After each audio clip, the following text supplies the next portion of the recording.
Sige, church. Timers. Commercial.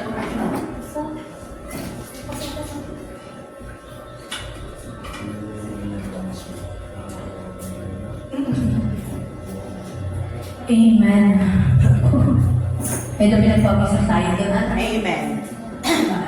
Maganda sumaga yun yung pinagpapamisa tayong lahat. Sige nga, church, yung isa pa nga. God is good. Grabe! Grabe! God is good! Amen.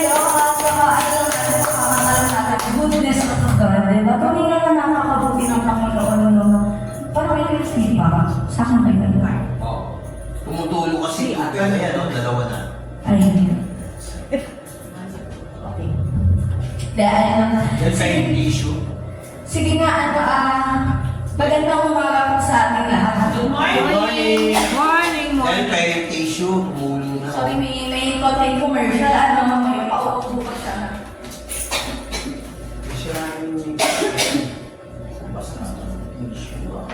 Ngayon talaga inugot mo. Buti nga ngayon tayo inugot mo. Kaya tapos na magpa-away. Diba? So, magandang umaga sa ating lahat. Magandang umaga rin po sa ating mga manonood dyan. At magandang umaga sa kung saan man umabot ang aking hinihingi sa ating mga kapitbahay. Magandang umaga po sa inyong lahat. Good morning! At higit na magandang umaga sa ating Panginoon at Hallelujah. Si Diyos mo lang Panginoon lahat.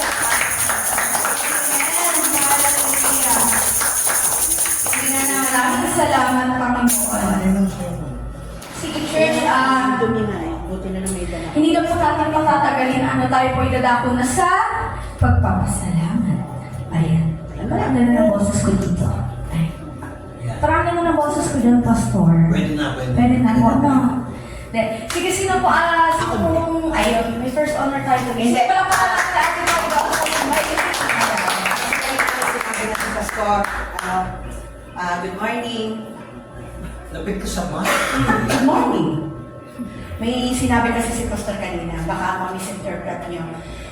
Hindi pwede naka-live eh. Hindi. Isasabihan ko lang sa Argonza. Anak, di ba sinabi kanina ni Pastor na pag anong kalooban ng Lord, hindi sa inyo parate, hindi doon. Kasi napag-usapan namin ni Pastor na, di ba, hindi, ang hirap dalhin ng mga magulang nyo. Diba? So, yung question, yung salvation, yun ang tayo na lang magdadala sa tahanan nyo. Okay? Nasa kanila na yon. Kapag nag-no pa rin sila, wala na kaming pagkukulang ni Pastor. Wala na tayong pagkukulang doon. Susunod, kila Ray. Kung napapansin nyo, hindi nakakatin si Sister Ray. Hindi rin namin alam kung anong problema. Okay?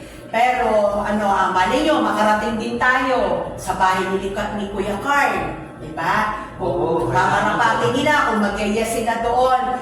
Kasi sabi nga ni Pastor kanina, ang lapit na talaga ang pagdating ng Panginoon. Kung gustuhin nyo ba na tayo lahat nasa heaven, yung mga kamag-anak natin, na nakikita natin sila na nasusunod. Diba? Hindi natin yung gugustuhin. Alam nyo, sa totoo lang, dahil sa inyo, hindi talaga namin pwedeng iwanan ang amparo. At hindi ng pagsubok ngayon kasi tingnan nyo naman yung ate di ba? Akala natin, ibala lahat po, tapos yung water pa natin, di ba? So, paano kalooban ng Lord God? Dadalhin natin, malay nyo, makarating tayo sa bahay ni Kuya JM sa Las Piñas. Kung mamarapatin ng kamag-anak niya, hindi naman natin sila dadalhin sa impyerno di ba? Ipapakilala natin ang salvation, okay? Na yun na yung trabaho ng pastor Yun yung kanyang talaga. Kapag ka nakikita ko kahapon kasi ako yung inanuhan ng pinanghinaan ako ng loob. Okay? Pero kanina nakita ko si Nanay, tapos yung Bacolod, Argonza, tapos si Carl, si JM, ng layo-layo ng pinagagalingan. Sabi ko, Lord, hindi ito yung oras para panghinaan ka din, kundi gawin mong kalakasan ito, kung ano man ito, kasi kung ipapahintulot ng Lord, mangyayari. Baka kasi, ang gusto na ng Lord, hindi na, tayo na yung ilalapit natin ang kanyang salita sa mga tao. Hindi na sila yung pupunta. Ayaw nila pupunta. Hindi tayo ang pupunta. Diba? Ano ba bang ginagawa? Kung malayo, pinakamalayo kay JM, di tataon natin pag andyan si Tito Michael nyo. Kasi willing naman si Michael na gamitin yung kanyang sasakyan kahit malayo yan. Basta Walang malayo, basta pagdating sa Panginoon. Yun yung gusto kong marinig talaga. Alam mo yung Bacolod family talaga, ito yung talaga yung ano ito yung isa sa mga dahilan bakit ayaw namin bumitiw ni Lord sa amparo. Donde vamos, Totoo lang. baby. Kaya kanina nakita ko si nanay, sabi ko talaga, Lord, hindi ito yung oras na panghihinaan ako, sabi ko. Kaya kanina umiiyak na nga ako, kanya sabi ko, Lord, sorry, konting yugyog para ako yung pinanghinaan. Kasi sa akin dumadaan lahat, sa akin dumadating lahat yung salita. Kasi hindi ko na ibinibigay yung ganon kay Pastor Vic. Kasi ayaw ko na siyang panghinaan. Kumbaga, ako na lahat sa akin. Pag hindi ko na kaya, sinasabi ko kay Ate Iya. Kaya sabi ko nga, Lord, panghawakan mo kami, yung health namin ni Pastor. Kanina talaga, ang lakas ng ulan.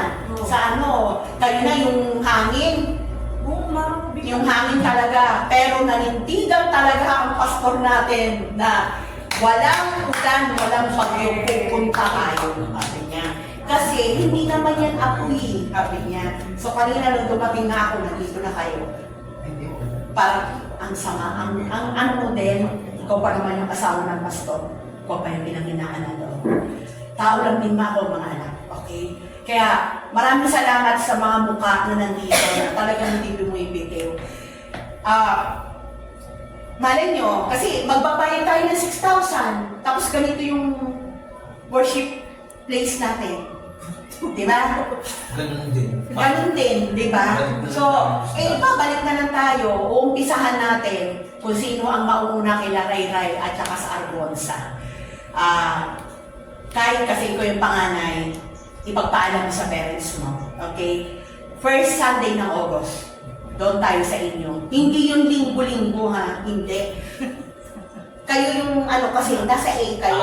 Ang pinakamagandang salita, rotational. Rotational tayo. Hindi Ha? pwedeng Hanggang sa makarating tayo ng Santo Cristo, hanggang sa makarating tayo ng Las Piñas, di ba?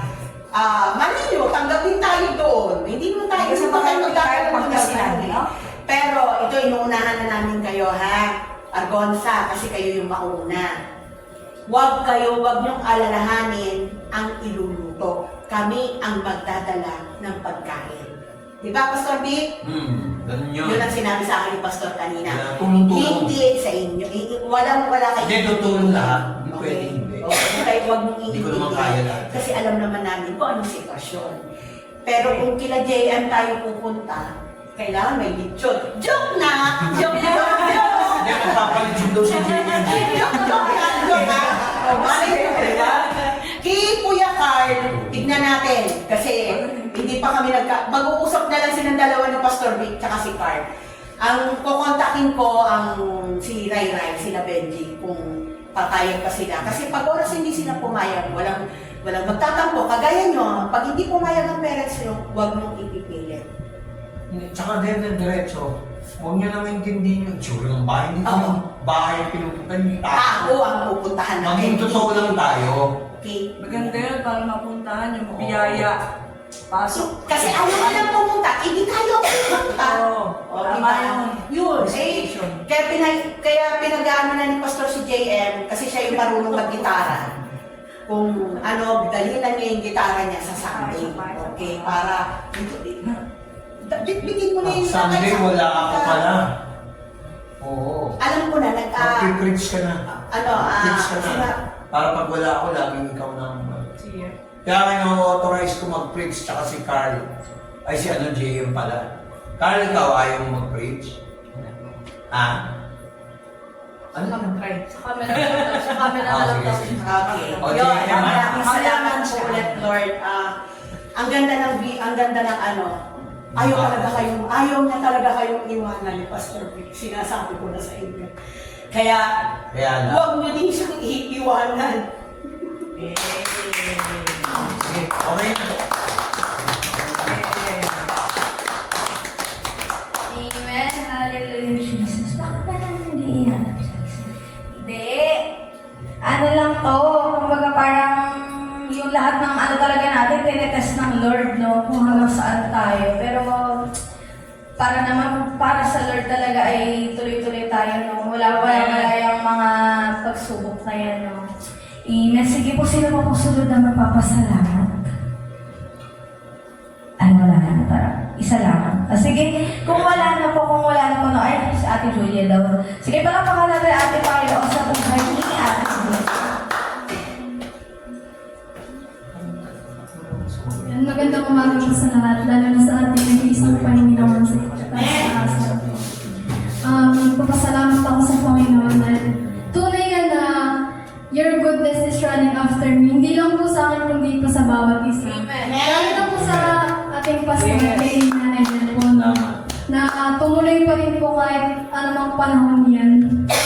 So, hindi po pinabayaan ng Panginoon ng ating pastor, ganun din kay Nanay Bel. Maraming salamat. Ganun din po kay Nanay Bel, kahit ambon-ambon po kanina, nagulas yung kalsada.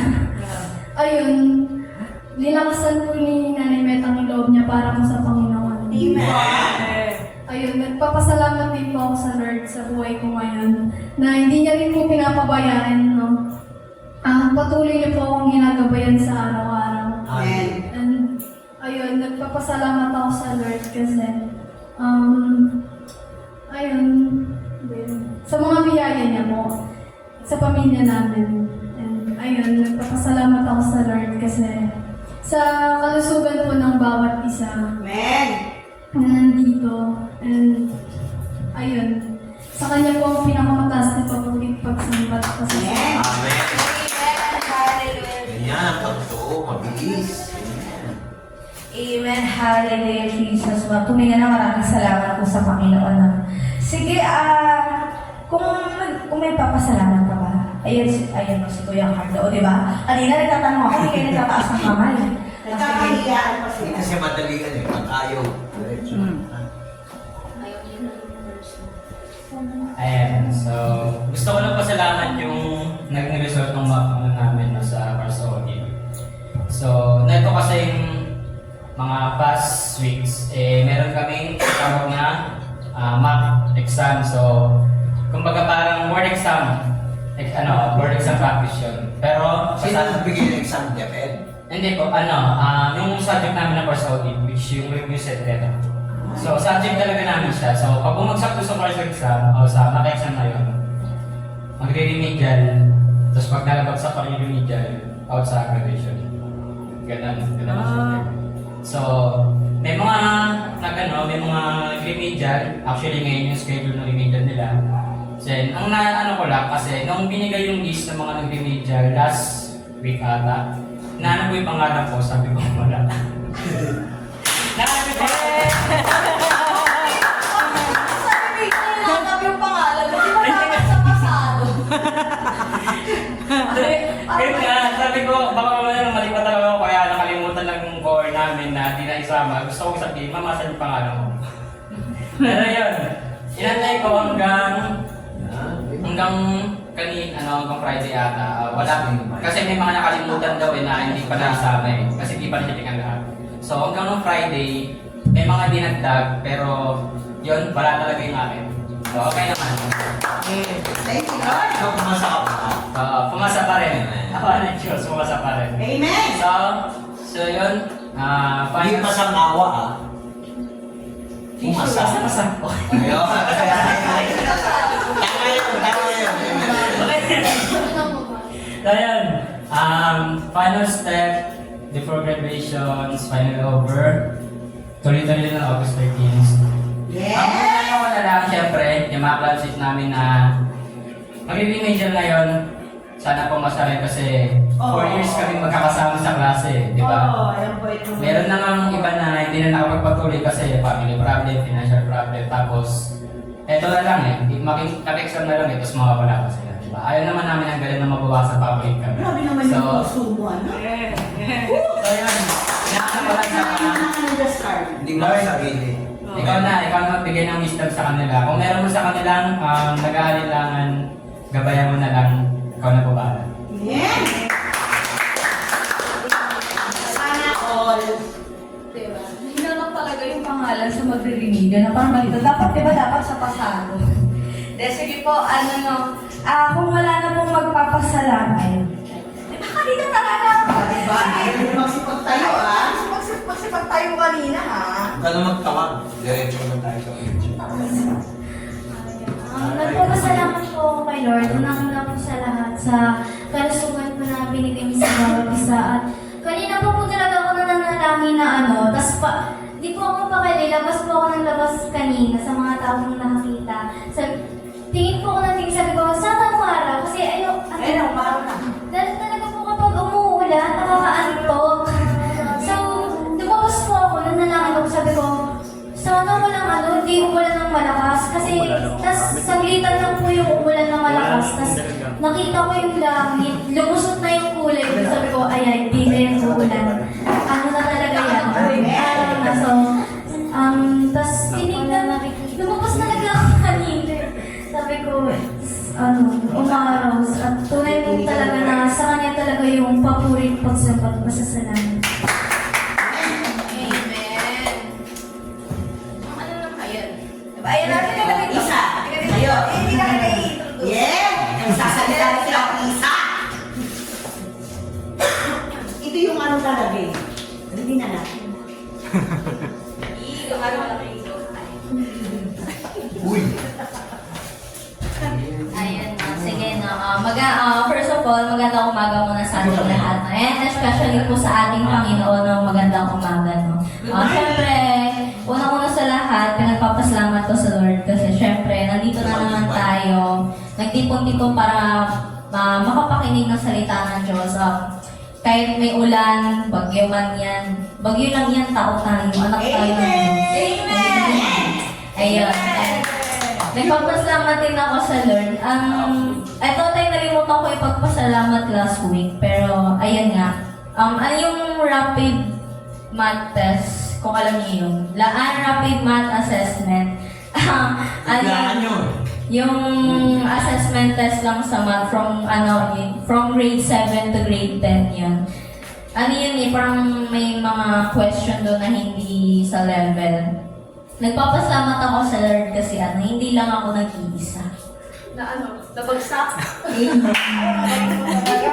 Lahat kami magre-remedial. Ay, talaga naman! Magaling kami section 1. Pastor, ano pa itong mga babae? Magre-remedial kami lahat. Pero ayan, nagpapasalamat ako sa Lord kasi... Iyak niya nung last time. Hindi po yun. Nagpapasalamat po ako sa Lord kasi kahit papaano nakasagot ako, kahit di ko alam, kahit di pa namin pinag-aaralan yung mga question doon, kahit paano nakasagot ako kasi, alam niyo yung Timo ko, may advantage yung pagsabi ko sa Timo kasi ibang question doon naalala ko pa nung nagte-training po ako ng Timo. Nagpapasalamat din ako sa Lord sa bawat kabataan dito. Ano yung team mo? Thailand International Mathematical Olympiad po. Wow!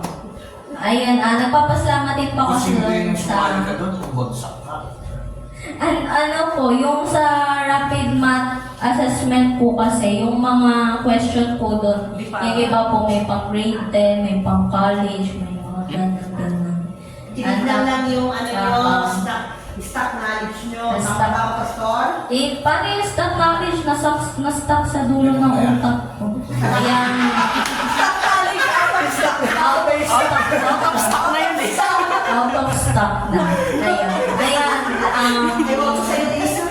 Last one, nagpapasalamat ako sa Lord sa bawat kabataan at syempre sa Ano ba? Stock? S-T-U-C-K o S-T-U-C-K? Stop! Ay! Oo nga no! Oo nga no! Oo nga. Galing ng pastor natin, ha? Galing din sa kalokohan. Syempre, Teacher din ako eh. Ayan. ipapapasalamat ko rin syempre hindi mawawala yung kalusugan ng bawat isa at syempre sa mga education ng bawat kabataan dito. Syempre, hindi naman lahat ng kabataan ay may pera para makapag-aral. Dapat maging grateful tayo sa Panginoon kasi sa pag-aaral natin kasi nandiyan yung mga magulang natin para pag-aralin tayo, no? And sa mga susunod, 10 years from now, may susuklidin natin yan sa kanila, no? And sa Panginoon talaga ang pinakamataas na papuring pagsapat. Amen! Yan ang anak! Oh. So, kailangan mo muna magulang mo. Wait, ano tayo? Diyan tayo magkasundo, anak. End of the day from Love you, Bunso. Love you, Isa.